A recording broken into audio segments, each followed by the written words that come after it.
தராபிகி தொழுகை 8-20 இந்த கேள்வியை போட்டார். கேள்வியை போட்டுட்டு இது விவாதம் அல்ல, விளக்கமே.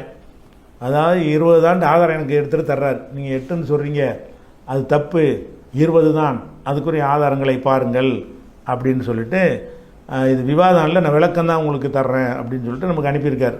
அதில் என்ன கேட்குறாருன்னு கேட்டால், நபிகள் நாயகம் ஸல்லல்லாஹு அலைஹி வஸல்லம் கூறினார்கள், எனக்கு பிறகு நீங்கள் அபூபக்கர் உமரை பின்பற்றுங்கள். இப்னு மாஜா ஹதீஸ் போட்டார். இதை போட்டு எதுக்கு போடுறாருன்னு கேட்டால், இந்த ஹதீஸில் இருந்து என்ன விளங்குதுன்னு கேட்டால், ரசூலுல்லாஹ் சொன்னது மட்டும் மார்க்கம் கிடையாது. அபூபக்கர் செஞ்சாலும் நீங்கள் எடுத்துக்கலான்னு அந்த ஹதீஸில் அனுமதி இருக்கிறது. உமர் செஞ்சாலும் எடுத்துக்கலான்னு, அந்த உமர் செஞ்சாங்கன்னு வரும்ல, அதுக்கு பீடிகை போடுறாரு இவர். உமர் தான் இந்த 20 ரக்காத்தை உண்டாக்குனாரு அப்படின்னு சொல்லும்போது, உமர் உண்டாக்குனா எங்களுக்கு என்னையான்னு கேட்டக்கூடாதான். அதுக்காக ஆரம்பிக்கும் போது எப்படி ஆரம்பிக்கிறாருன்னு கேட்டால், ரசூலுல்லாஹ் சொல்கிறாங்க, நீங்கள் அபூபக்கரை உமரை என்ன செய்யுங்க, பின்பற்றுங்கள், எனக்கு பிறகு வரக்கூடிய அவங்கள நீங்கள் பின்பற்றுங்கள்னு ஹதீஸ் இருக்குது அப்படின்னு இந்த ஹதீஸை வச்சு தன்னுடைய வாதத்தை வந்து ஃபஸ்ட்டு நிறுவுறார். அப்படின்னா இந்த ஹதீஸை பற்றி பேசிடணும்ல. இந்த ஹதீஸை பேசினா தான் அடுத்த நிறைய ஆதாரங்கள் ஒன்றா வைக்கிறார். ஏறக்குறைய ஒரு மினி விவாதம் மாதிரி தான் இருக்கும். இருந்தாலும் அது வரிசை எல்லாத்தையும் சொல்லிடுவோம். அந்த ஹதீஸ் இருக்குதான்னு கேட்டால் அந்த ஹதீஸ் இருக்குது. என்ன ஹதீஸ்? எனக்கு பிறகு நீங்கள் அபூபக்கர் மற்றும் உமரை பின்பற்றுங்கள்.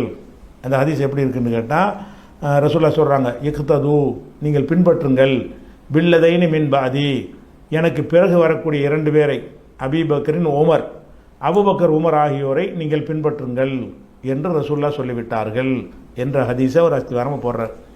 இந்த ஹதீஸ் பல நூல்களில் இடம்பெற்றிருக்கிறது.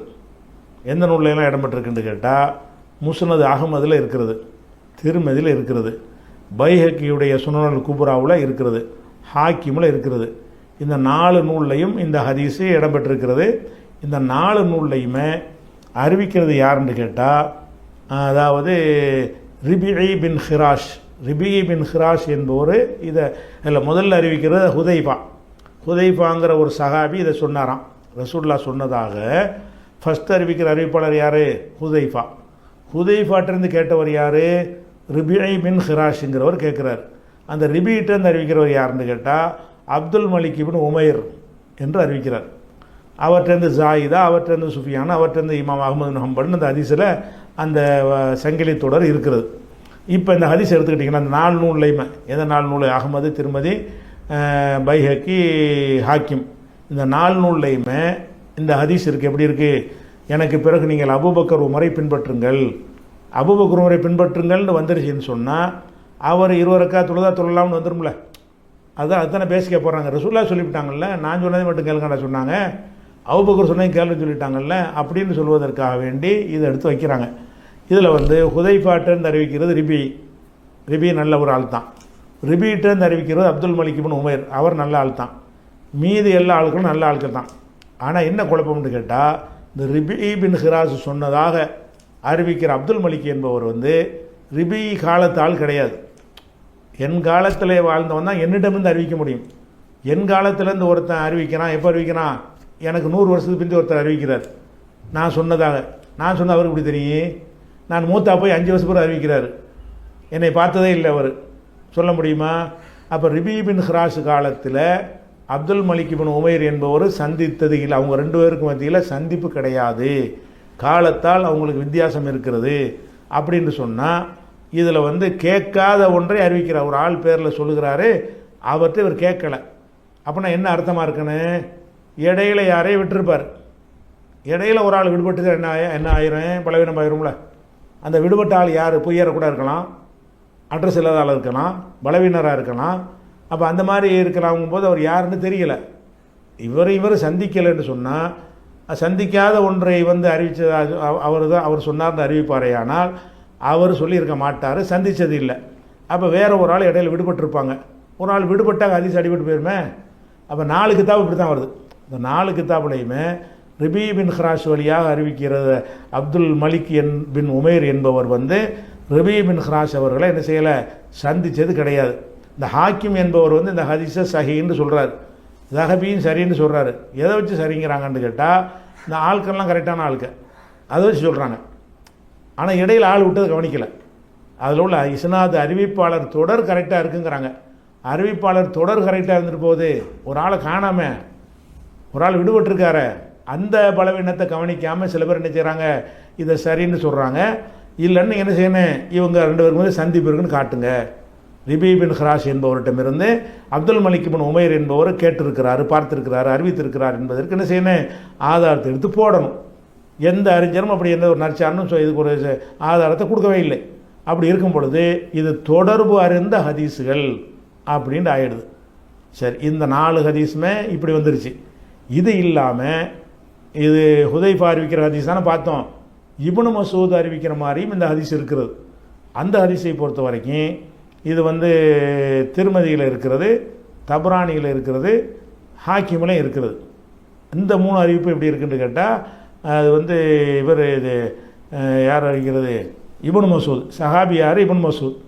இப்னு மசூத் சொன்னதாக யார் அறிவிக்கிறா, அபுசாரா சொல்கிறார். அவர் சொன்னதாக யார் சொல்கிறாருன்னு கேட்டால் சலமா பின் குஹைல் என்பவர் சொல்கிறார். அவர் சொன்னதாக யார் சொல்கிறாருன்னு கேட்டால் இஸ்மாயில் பின் யஹ்யா பின் சலமா பின் குஹைல் அப்படிங்கிறவர் சொல்கிறார். இதில் வந்து இந்த யஹ்யா பின் சலமா பின் குஹைல் அப்படின்னு ஒருத்தர் சொல்கிறார் பாருங்கள், இவர் தான் இந்த 3 கிதாப்லையும் வர்றார்.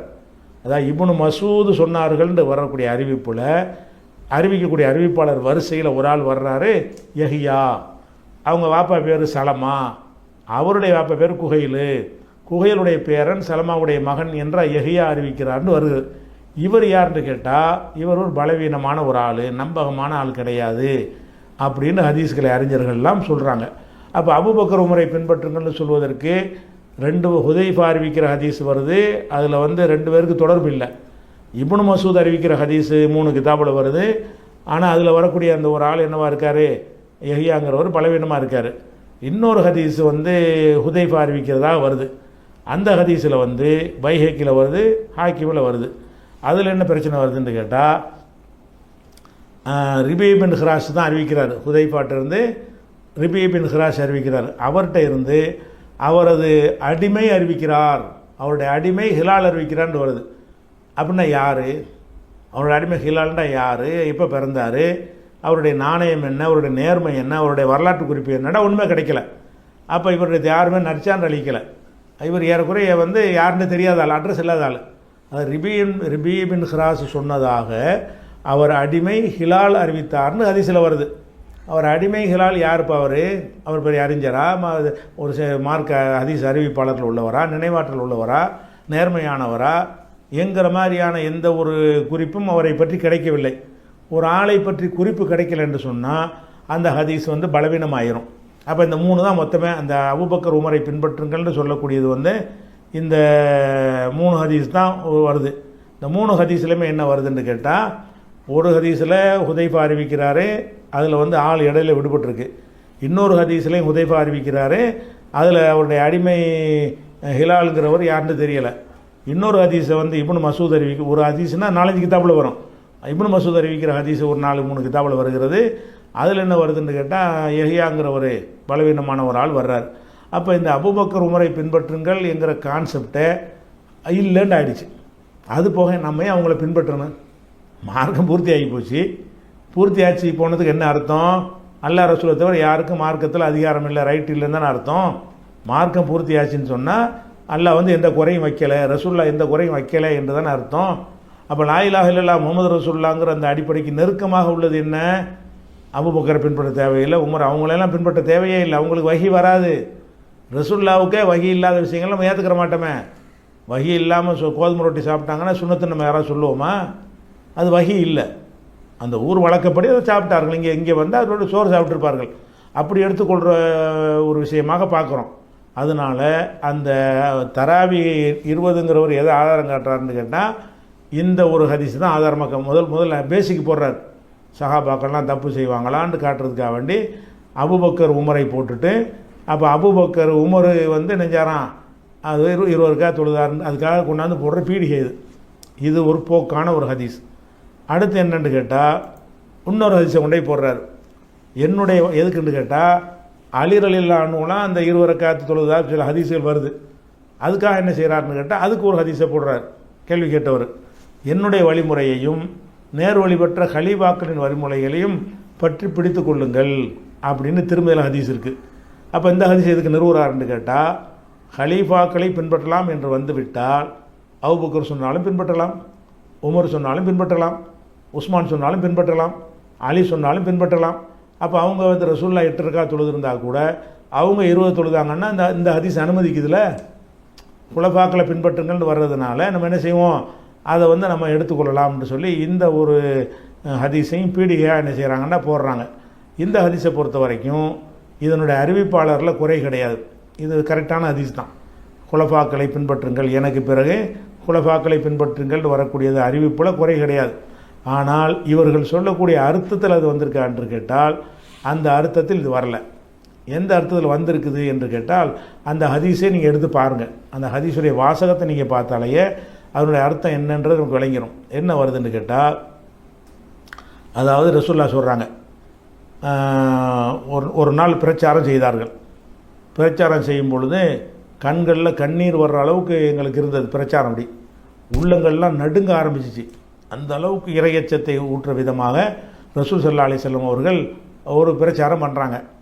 அப்போ நாங்கள் கேட்டோம், அல்லாஹ்வுடைய தூதரே, இது ஏதோ நீங்கள் விடை பெற்று போகிற மாதிரி பிரச்சாரமாக தெரியுது, நீங்கள் சொல்கிறத பார்த்தா சீக்கிரம் போயிடுவீங்க இவ்வளோ தெரியுது, அவ்வளோ உருக்கமாக நீங்கள் பயான் பண்ணுறீங்களே அப்படின்னு கேட்குறாங்க. அதனால நீங்கள் என்ன எங்களுக்கு அறிவுரை சொல்கிறீங்க, என்ன எங்களுக்கு உறுதிமொழி சொல்கிறீங்கன்னு கேட்குறார். அப்போ சொல்கிறாங்க, ரசூல் ஸல்லல்லாஹு சொல்கிறாங்க, நான் என்னத்தை ஒன்று சொல்கிறது உங்களுக்கு, உங்களை தான் வெள்ளை வெள்ளையர்னு மார்க்கத்தில் விட்டுட்டேனே, தரக்துக்கும் உங்களை நான் விட்டு விட்டேன், அலல் பைலா வெள்ளை பளீரென்றை பிரகாசிக்கிற மார்க்கத்தில் விட்டிருக்கிறேன், லைலுஹா கனஹாரிகா அதில் இரவும் பகலை போன்றது. இரவுல இட்டு அப்படின்னா தெரியாதுல்ல, இந்த மார்க்கத்தில் அப்படி இரவுலையும் பளிச்சுன்னு தெரியும். அந்த மாதிரியான ஒரு வெள்ளை மார்க்கத்தில் நினைச்சுக்கிறேன் விட்டுருக்கிறேன், வீணா போனவனை தவிர யாரும் வழிகட மாட்டார்கள் அப்படின்னு ரசூலுல்லாஹ் சொல்லிவிட்டு, எனக்கு பிறகு நீங்கள் வாழ்ந்தால் நிறைய முரண்பாடுகளை நீங்கள் பார்ப்பீர்கள், எனவே அலைக்கும் நீங்கள் பற்றி பிடித்து கொள்ளுங்கள், பிமா அரஃப்தும் மின் சுன்னத்தி ஓ சுன்னத்தில் குலஃபாயி ராஷிதீனல் மஹதியின், நேர்வழி பெற்ற நேர்வழி நடந்த குலஃபாக்களுடைய சுன்னத்தையும் என்னுடைய சுன்னத்திலிருந்தும் எதை நீங்கள் அறிந்தீர்களோ அதை நீங்கள் பற்றி கொள்ளுங்கள். அலைக்கும் பித்தாத்தி அவங்களுக்கு கட்டுப்பட்டு நடங்கள். ஒயின் அபுதன் ஹபஷியன் அவர் வந்து அபிசினி அடிமையாக இருந்தாலும் சரியே இப்படின்னு வருது. இப்போ என்ன வருதுன்னு கேட்டால் இதை விட்டுருவாங்க, அதோடு நிப்பாட்டிக்கிறாங்க ஹதீஸை. இதில் என்ன வருது, குலஃபாக்களை வந்து பற்றி பிடித்து கொள்ளுங்கள்னு சொல்லும்போதே ரசூலுல்லாஹ் என்ன செய்கிறாங்க, அலைக்கும் பித்தாத்தி அவங்களுக்கு கட்டுப்பட்டு நடக்கணும். ஒயின் அபுதன் ஹபஷியன் அபிசினி அடிமையாக இருந்தாலும் சரியேங்கிறாங்க. அப்போ அபிசினி அடிமையாக இருந்தாலும்ங்கிற அந்த வார்த்தை இந்த குலஃபாய ராஷிதீனுக்கு இவங்க சொல்கிற அர்த்தத்தில் சொல்லப்படலை. நாளில் யார் அடிமையாக இருந்தா, அபூபக்கர் அடிமையா, உமர் அடிமையா, உஸ்மான் வந்து அடிமையாக இருந்தாரா, அலி அடிமையா, 4 குலஃபான்னு தானே சொல்கிறீங்க. நேர்வழி பெற்ற குலஃபாக்கள்னு வருது.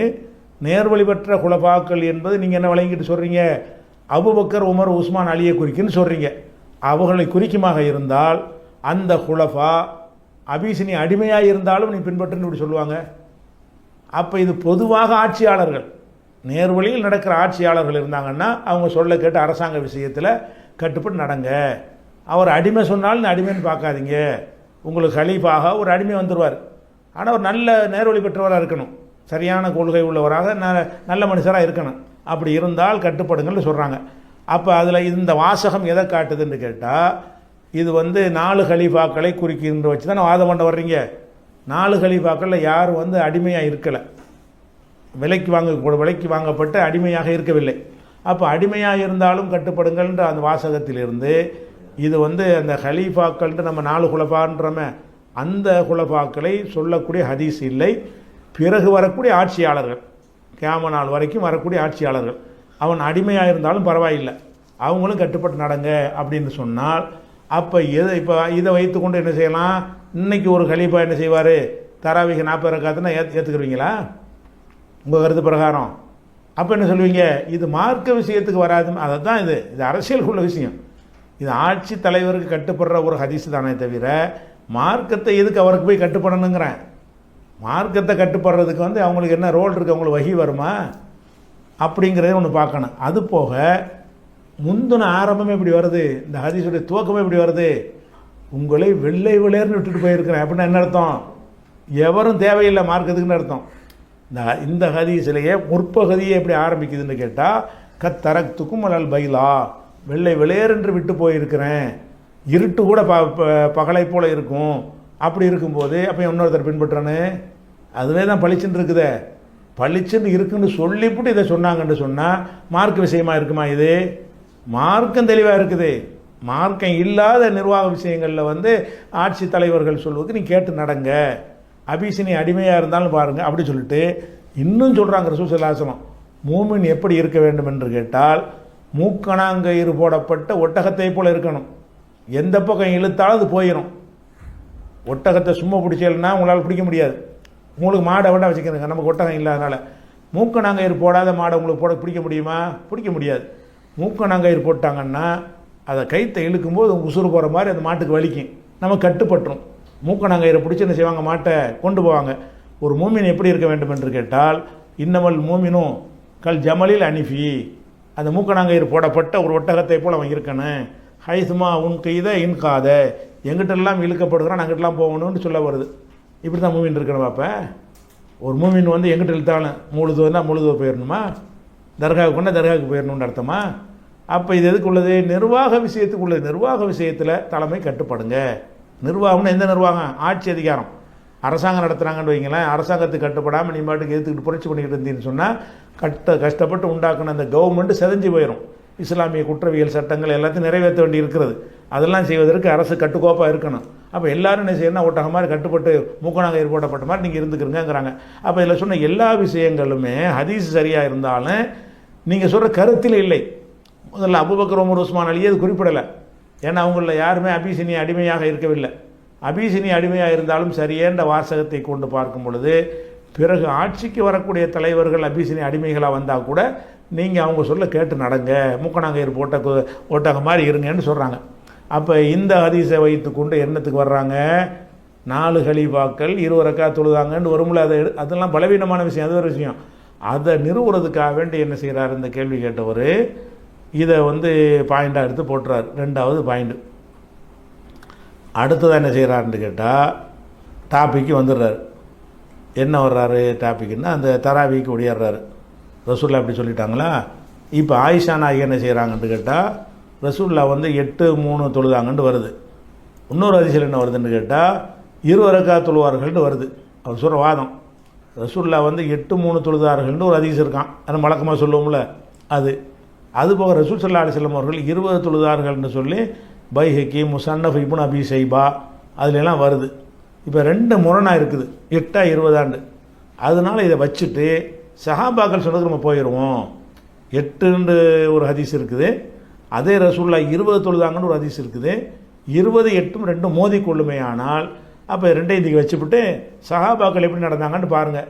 20 அவங்க நடத்தியிருந்தாங்கன்னு சொன்னால் 20ங்கிற இந்த ஹதீஸை எடுத்துகிட்டு போயிடணும்னு சொல்லி என்ன செய்கிறாரு? அடுத்த வாதத்தை வைக்கிறார். ஆனால் வேடிக்கை என்ன தெரியுமா? அந்த ஹதீஸை சொல்லும் பொழுது 20 ரக்காத் தொழுதார்கள்னு போடும்போது இது லைஃப் என்ற விமர்சனமும் இதுக்கு இருக்கிறதுன்னு போட்டுக்கிறார். அவரே லைஃப் என்ற விமர்சனம் இருக்குங்கிறார். இது லைஃப்னா என்ன மாதிரி லைஃப் தெரியுமா? சாதாரண லைஃப் கிடையாது. ரசூல்லா 20 ரக்காத் தொழுதார்கள் என்பது எந்த அளவுக்கு பலவீனமானதுன்னு சொன்னால், நம்ம புரசவாக்கத்தில் இமாமா இருந்தார், நிஜாமுதீன் மன்பை இருந்தார். அவர் என்ன செய்கிறாருன்னா தராவி 20 ரக்காத்துகளான ஒரு புஸ்தகம் போட்டார். தராவி தொழுகை 20 ரக்காத்து என்பதை ஆதரித்து அவர் ஒரு புஸ்தகம் இன்றைக்கி பஜாரில் மார்க்கெட்டில் கிடைக்கும், புத்தக நிலையங்களில் அந்த புஸ்தகம் கிடைக்கும். அந்த தராவி 20 ரக்காத்துகளாங்கிற புஸ்தகம் எழுதும்போது அதில் அவர் எழுதுவார், இந்த ஹதீஸை போடுவார். எந்த ஹதீஸை? ரசூல் ஸல்லல்லாஹு அலைஹி வஸல்லம் 20 ரக்காத் தொழுதார் ஹதீஸை போட்டு இது ஆதாரம் கிடையாது, ஏற்றுக்கிற முடியாத ரொம்ப பலவீனமான செய்தி, இதை வைத்துக்கொண்டு அதை நிலைநாட்ட எல்லாரும் சொல்லிவிட்டார். அப்போ இங்கே முரண்பாடு பேச்சுக்கு இடம் இல்லையே. 20, 8 மோது தான். அதனால் நம்ம இதை ரசூல்லா 2 விதமாக செஞ்சாங்கன்னு வர்றதுனால 2ஐயும் இதுக்கு வச்சு போடுவோம். மோதாத விஷயத்துக்கு நம்ம என்ன செய்வோம்? சஹாபாக்கள் என்ன செஞ்சாங்கன்னு பார்ப்போம். அவங்க 20 தொழுதாங்கன்னு வருதில்ல, அதை செஞ்சுட்டு போயிட வேண்டியதானேன்ட்டு அதை நியாயப்படுத்துறதுக்கு ஆதாரமாக என்ன செய்கிறாரு? அதை கொண்டாந்து அவர் போடுறார். ஆனால் இது பலவீனமானது என்பது வந்து நிஜாமுதீன் நமக்கு மறுப்பாக எழுதின புஸ்தகம் தான் அது. தராவி நம்ம ஒரு புஸ்தகம் போட்டோன்னு அதுக்கு மறுப்பாக தான் நெஞ்சார். தராவிகி 20 ரக்காத்துலான்னு போட்டார். மறுப்பாப்பட்ட புஸ்தகத்திலேயே இந்த ஹதீஸ் பலவீனம்னு அவரே சொல்லிட்டார். என்ன பலவீனம்னு நீங்கள் தெரிஞ்சு வச்சுக்கிறக்காக வேண்டி இதனுடைய அறிவிப்பாளரில் ஒரு ஆள் என்ன வர்றாருன்னு கேட்டால் இப்ராஹிம் பின் உஸ்மான் ஒருத்தர் வர்றாரு. அவருக்கு பட்ட பேர் அபு ஷைபா உஸ்மான் பின் இப்ராஹிம் பின் உஸ்மான் அப்படின்னு ஒருத்தர் இந்த அறிவிக்கிறார்.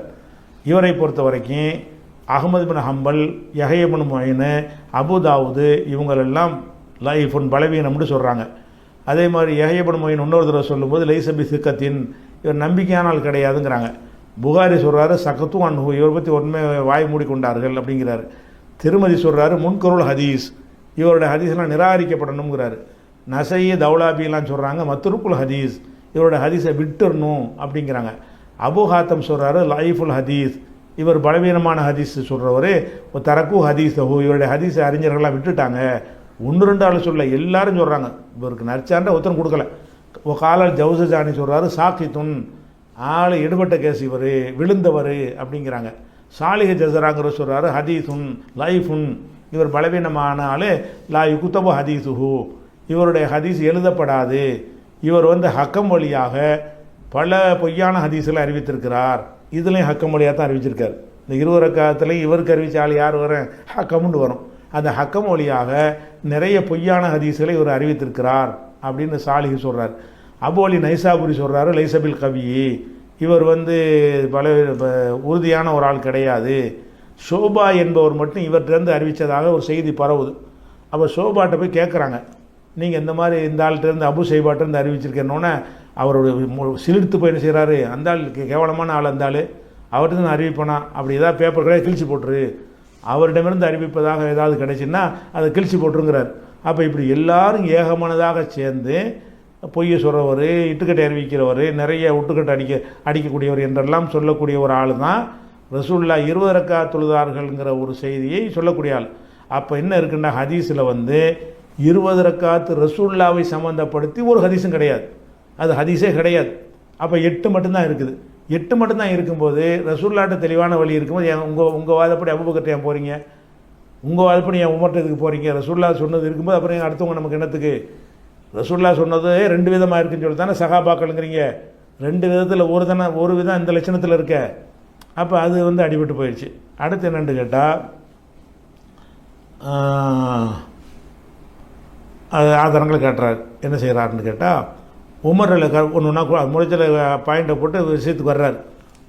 சாயிது பின் யசீது, சாயிது கிடையாது சாயிபோ சயீதுன்னு போட்டிருக்கார். சாயிபின் யசீது அறிவிக்கிறார்கள், உமர்லில்லான் காலத்தில் ரமலானுடைய நாட்களில் 20 ரக்காத் தொழக்கூடியவர்களாக இருந்தோம் அப்படின்னு சொல்லி ஒரு ஹதீஸ் இருக்குது. இந்த ஹதீஸை வைத்து பார்க்கும்போது உமர்லில்லானுடைய காலம், அந்த காலத்தில் 20 ரக்காத் தொழுதுருக்கிறாங்க, நாங்கள் 20 தொழுதோம் என்று அறிவிக்கிறார்கள் என்று சொன்னால், அப்போ இந்த ஹதீஸை நம்ம ஆதாரமாக எடுத்துக்கொண்டு நம்ம ஏன் இதை எடுக்கக்கூடாது அப்படிங்கிறாங்க. ஏன் எடுக்கக்கூடாதுன்னு கேட்டால் ரசூலுல்லாஹ் 8 8 3 11 பல ரக்காத்து 10 13 பல விதங்களில் தொழுதுருக்கிறாங்க. ஆத்தண்டிக்காக இருக்குது. ரசூலுல்லாஹ்ட்ட வழிகாட்டல் இருக்கும் பொழுது ரசூலுல்லாஹ் இல்லாத மற்றவங்க ஒன்று செஞ்சாங்கன்னா அதே நீங்கள் எடுக்கிறீங்க. ரசூலுல்லாஹ் விட்டுட்டு நான் உங்களுக்கு எடுக்க போகிறீங்களா? ரசூல் ஸல்லல்லாஹு அலைஹி வஸல்லம் வழி காட்டிட்டாங்களா இல்லையா?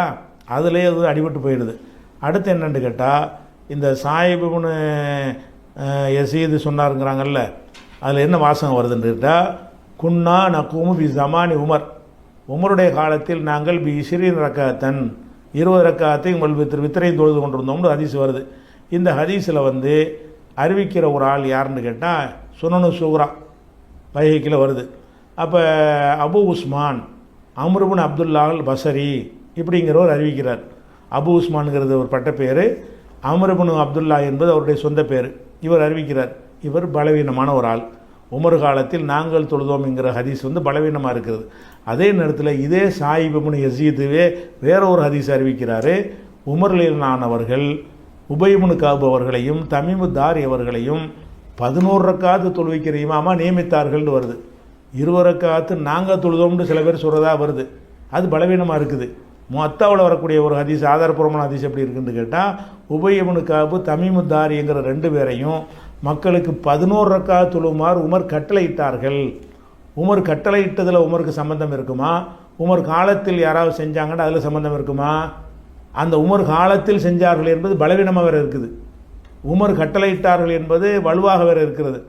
அதே மாதிரி அந்த கட்டளையிட்டார்கள் மொத்தாவுலையும் வருகிறது, பைஹக்கி குப்ராவுலையும் வருகிறது. 11 ரக்காத்தை தொழுவதற்கு இமாம நியமித்தாங்க. உமர் செஞ்சதும் 11 ரக்காத் தான். நீங்கள் உமரை காரணம் காட்டி 20 நிப்பாட்ட பார்க்குறீங்க. உமர் காலத்தில் மக்கள் தொழுதார்கள் தான் உங்களுக்கு காட்ட முடியுமே தவிர உமரே சொன்னார்கள் என்ன செய்ய முடியலை, உங்களுக்கு காட்ட முடியாது. ஆனால் உமருக்கு என்ன காட்ட முடியும் என்று கேட்டால் 11 ரக்காத்து கட்டளை இட்டார் என்று என்ன செய்கிறது, அதுக்கு ஆதாரம் இருக்கிறது. அதை நம்ம பார்க்குறோம். பதிவு அதுக்கப்புறம் இன்னொரு ஹதீஸ் அவர் எடுத்து காட்டுறார். அதாவது அலி ரலியல்லாஹு அவர்கள் ஒரு மனிதருக்கு உத்தரவு போட்டு 20 ரக்காத்து தொழுவுங்க அப்படின்னு சொன்னார்கள்னு பைஹக்கில் ஒரு ஹதீஸ் எடுத்து காட்டுறார். அவர் பைஹக்கியை கீழே போட்டார், பலவீனமான செஞ்சார். பைஹக்கி எடுத்து காட்டுறாரு. அப்படியே அவர் தொழுது இருந்தாலும் நமக்கு ஏன் ரசூல்லா இருக்குமோ மற்றவங்க நமக்கு என்னத்துக்கு? ரசூல்லா ஒரு இரவு தொழுகையை ஒரு வழிகாட்டிட்டாங்கல்ல. அவர் என்ன செய்கிறாருன்னா இந்த அலி ரலியல்லாஹு சொன்னதாக எடுத்து காட்டுறாங்க. அந்த கிதாபுடைய சுனனுல் குப்ரான்னு போட்டு தான் காட்டுறாரு. அதில் என்ன செய்கிறாருன்னா ஒபி ஹாதல் இஸ்னாதி லோஃபுன், இதன் அறிவிப்பாளர் வரிசையில் என்ன இருக்குது, பலவீனம் இருக்குன்னு அவர் சொல்லிவிட்டார். அவரே சொல்லிவிட்டார். இது போக இமாம்களும் ஒரு தீர்ப்பளித்திருக்க ஒரு பட்டியலை போடுறார். அது நமக்கு தேவையே இல்லை. இமாம்கள் சொன்னால் நமக்கு தெரியும். அபூ ஹனீஃபா, ஷாஃபி, மாலிகி, ஹம்பலி, ஏன் இப்னு தைமியா உள்பட எல்லாருமே என்ன செய்கிறாங்க, எவ்வளோ நாள் தொழுதுக்கலாம், 20 தொழுதான் 8 தொழலாம்னு சொல்லியிருக்கிறாங்க. நமக்கு இதெல்லாம் ஆதாரத்துக்கு நிற்காது. நமக்கு வஹி தான் ஆதாரத்துக்கு நிற்கும். சஹாபாக்கள் தான் நிற்கலைங்கும் போது நீங்கள் என்ன செய்கிறீங்க, அந்த இமாம் சொன்னார் இந்த இமாம் சொன்னாருங்களா நிற்குமா? அதனால் 20 ரக்காத் என்பதற்கு எந்த விதமான ஒரு ஹதீஸும் ஆத்தண்டிக்காக இல்லை. சஹாபாக்கள் செஞ்சார்கள் என்று சொல்லக்கூடியது கூட ஆதாரமாக இல்லை. சஹாபாக்களே 11 ரக்காத் தொழுதார்கள் என்பதற்கு தான் இருக்கிறது ஆதாரம் இருக்கிற காரணத்தினால உங்களுடைய எல்லா வாதங்களும் என்ன செஞ்சிருது, அதில் அடிபட்டு போய்விடுகிறது. சில இமாம்கள் பெரியார்கள் சொன்னார்கள் என்பது அது சரியில்லை. இதை பற்றி நீங்கள் முழுமையை அறிந்து கொள்வதாக இருந்தால், அதாவது நீங்கள் நம்ம தராவி தொழுகைன்னு ஒரு புஸ்தகமே போட்டுருக்குறோம். அந்த புஸ்தகத்தில் பார்த்தீங்கன்னா இப்போ நான் சொன்ன எல்லாமே முழு விவரமாக இருக்கிறது. தனியாக நீங்கள் இந்த இதை மனப்படம் கூட நீங்கள் பண்ண தேவையில்லை. அந்த புஸ்தகத்தில் ஒவ்வொரு ஹதீஸையும் போட்டு அதன் குறைபாடுகளையும் சொல்லி, இந்த கேள்விகள்லாம் அன்றைக்கே கேட்ட கேள்வி தான், அந்த கேள்விகளெல்லாம் உள்ள நுழைச்சி அதுக்கெல்லாம் பதில் சொல்லி தான் அந்த தராவி 20 தராவி ஆய்வுங்கிற புஸ்தகத்தை